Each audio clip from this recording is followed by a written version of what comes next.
I, Bec Mac, here at QAGOMA for a very grand moment in the cultural history of this space, because the European Masters is opening here tonight all the way from the Met in New York, and I'm with Michael Gallagher, one of the key people who has brought the work here, placed it on the wall, and made this most amazing, delicious, sensual, hot, sexy experience, really, I've got to say, particularly in the dark room, but at the same time, really such, I guess, a deep dive into our cultural history. So how are you? Doing really well. Very excited to see the works finally on the wall and to see people enjoying them. What a process this must have been. I mean, extraordinary. Can you just talk us, I know it would be a long story, almost the history of the Met, but can you talk us through? No, I mean, any major exhibition is always years in the planning. People don't always realize that it starts usually 3 years at least before the public are seeing things. And something of this caliber with this sort of level of quality, it takes a lot of planning. And then, with the pandemic, it's been a huge logistical challenge, and it's really been the cooperation, the collaboration between all parties on both sides that have made it happen. Yeah. But I think everyone was very determined. It's everybody needs some optimism and some joy, and to sort of bring this off for these pictures to be safely here, responsibly here, and to be enjoyed by a very different public is just a good news story. Yeah, and it's so, I was just thinking about it earlier that, the work was from Europe and then it was housed in the States and now it's been moved here. But within that transition of hundreds of years, they've survived pandemics and wars and so much violence. They've seen way more than us. Yeah. And, and I think one of the things that can be very moving about, I'm a great believer in the real thing, the object. Anyone who can come, I really, try, because standing in front of a real picture is a different experience. It's interactive in its own way. If you engage with the object, you think about the object, you think how it was made, you think what it depicts, you look at it from different sides. It will give, this quality of picture will give back in spades, and you'll come away, you'll never forget that experience. And I get also collectively placed together all those incredible works is a very moving experience, I imagine. Absolutely, and I know the paintings well, but it's sort of exciting to see. You open the crate and you think, wow, I've forgotten how good that is. and also, my job was to sort of scrutinize the surface along with the conservators here to make sure everything was in order and the pictures had traveled safely, which I'm glad to say they all had. Yes.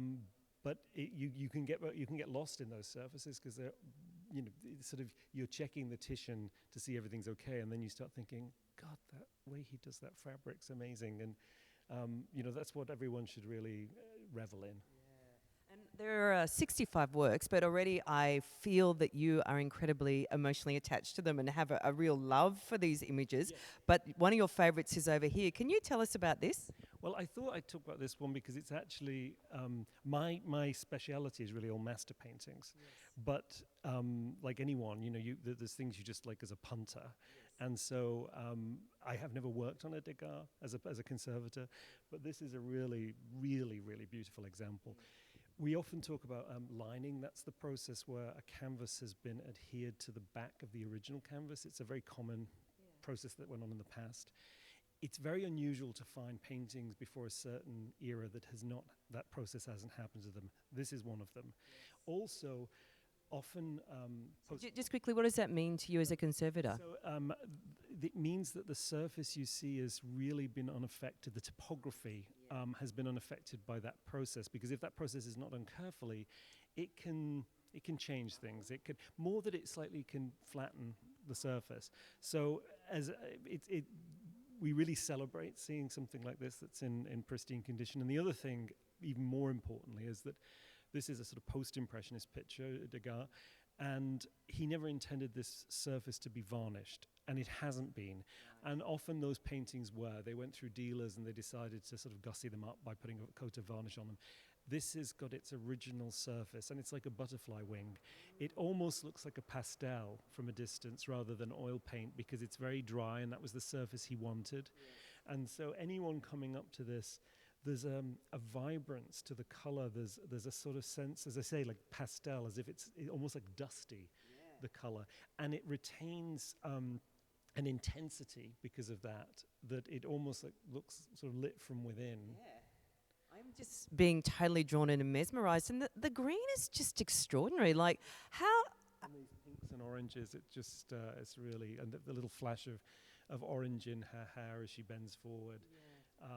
then that gold just sort of trickling down the side over there. Beautiful. Yeah, absolutely. And I'd almost say, have a look at this, have a look at the El Greco.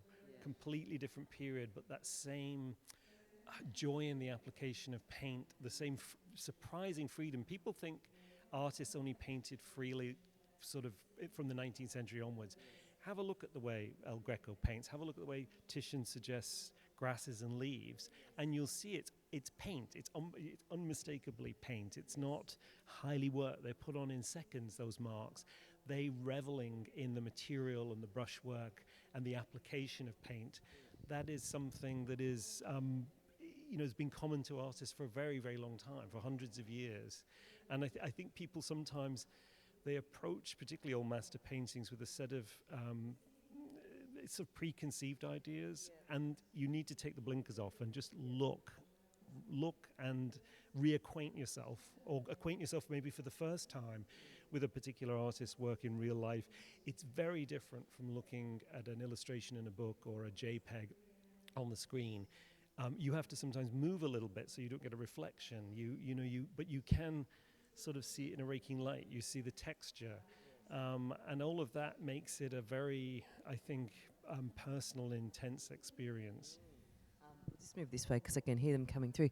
Well, that sounds to me like you actually experience the humanity of the artists, that are actually the artist is still almost present. Are you not quite, but there's this sense of that? No, I mean, one of the great privileges in conservation is that you're working very closely with the artwork as a real object. These paintings were not made by art historians. They were made by people who, I mean, sometimes maybe they didn't themselves stretch the canvas up, but they were using their hands. They were have that eye-hand experience. They were interpreting the world through painting, not through writing, not through philosophy, but through actually making something. And it was one of the few ways to do that back in that time.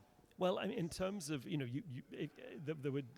could be writing or whatever else, but I think that immediacy of, we're not so separate now from the people who made these. I think that's exciting. I totally agree. I'm so excited, more than any show I've seen. And I haven't really had that moment to engage with all of them, but I can just feel the life coming off the walls. So finally, what would you like people who come here, what experience would you like them to come away with?